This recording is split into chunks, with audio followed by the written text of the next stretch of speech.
There's a very specific feeling you get when you're outdoors. I don't know, it's something special, and you don't experience it anywhere else in the world, at least I don't. It's the only place that I've ever found it, is chasing elk or hunting waterfowl or sitting in the woods in November in a tree stand for whitetail during the rut. Like, there's just something special about those moments.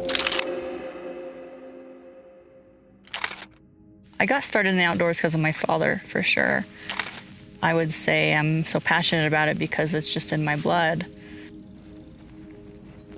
I think the passion developed later. 3 days ago, there was 200 up here. That happens. And they could be still just in the timber. I'm sure they are. Yeah. So I'm on a 3-day hunt here at UU Bar Ranch with Rocky Mountain Elk Foundation. This hunt is specifically a management hunt.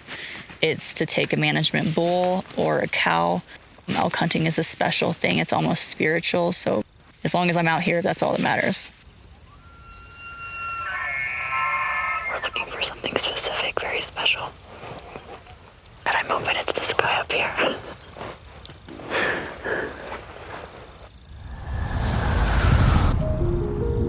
Actually, I used to be an accountant. I used to have a 9-to-5. And I absolutely hated it. Can't do it. So I quit. Everything I wanted to do in life, I wanted it to relate around hunting or the outdoors. I love seeing a hunt through somebody else's eyes. It's different when it's through your eyes, but when you get to watch it through someone else's eyes, it's even more special. So I started to post photos online on my Instagram. They started to kind of get noticed, and slowly companies started reaching out and they wanted to use them in magazines, or they want to just buy them. So that was really crazy to me. My job kind of just fell into my lap. It was something I was passionate about. I posted online and then started to get noticed. It given me that ability to be outside all the time and what I love to do.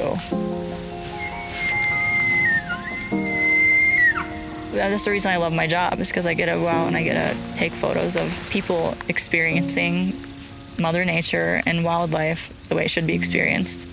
It's something that I'm very grateful for, because I know a lot of people would love to do what I do and they don't have that opportunity.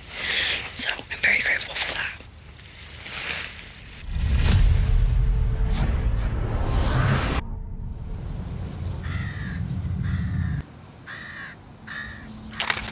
My parents divorced when I was young. I was 2. My mom moved me from Washington to Indiana. But my mom was an alcoholic. The older I got, the more out of hand it got. I got home from school and my brother's 12 years old and he's crying and he's like, call mom. And I was like, okay, what is going on? And I call her and she said that she left. And I was like, what do you mean she left? She was like, well, I met a guy and I moved out. And I was like, you moved out of your house? Like, when you left your children? What do you mean? But she did, she left. I was 17 years old. I was like, well, how am I gonna take care of a 12-year-old? So we had different dads. So I called his dad and was like, listen, she left. You need to come get him and you're gonna have to take care of him now. He's gonna have to live with you. I just started to party a lot.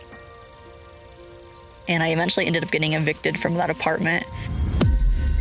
Living on friends' couches, just kind of jumping from house to house. And I had a friend whose parents were like, what is going on? Why is Sierra here all the time? So I moved in with a friend and her parents, and they kind of became my parents.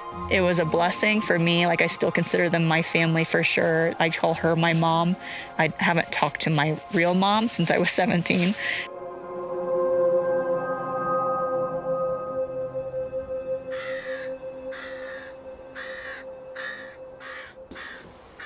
They say like the apple doesn't fall far from the tree, right? So that's kind of something I always had in the back of my head. So I went to college and I was still partying at the time, and I kind of just fell into drugs. I got really heavy into drugs in college. myself, and then not just doing drugs, but selling drugs. And I was just in a really bad place.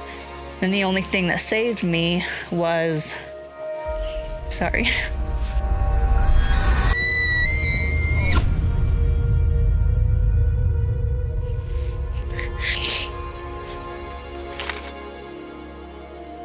Being outdoors.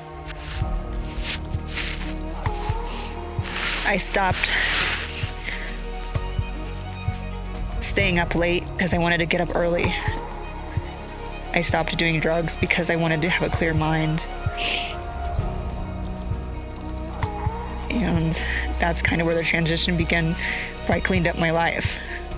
And then I reconnected with my dad because we didn't really talk like we talked, but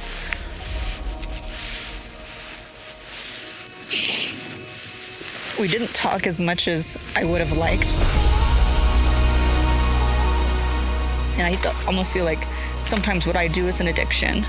That's why I hunt so much. I'm so passionate about it. A clean sort of addiction in what I do. Maybe it is like a drug to me, but it's a drug that I am proud of. I don't know, I feel like when I walk these mountains, it's almost like I'm walking away from who I was destined to be. Maybe you're in a dark spot now, but it does get better, and maybe you haven't found your passion yet. But there's something out there for you to get you out of the dark spot and really learn how to be happy again and learn how to enjoy life how it's meant to be enjoyed.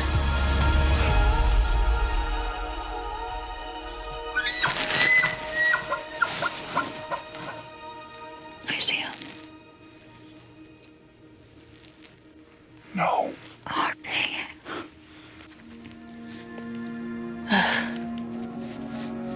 That would have been so cool. Next time, I guess.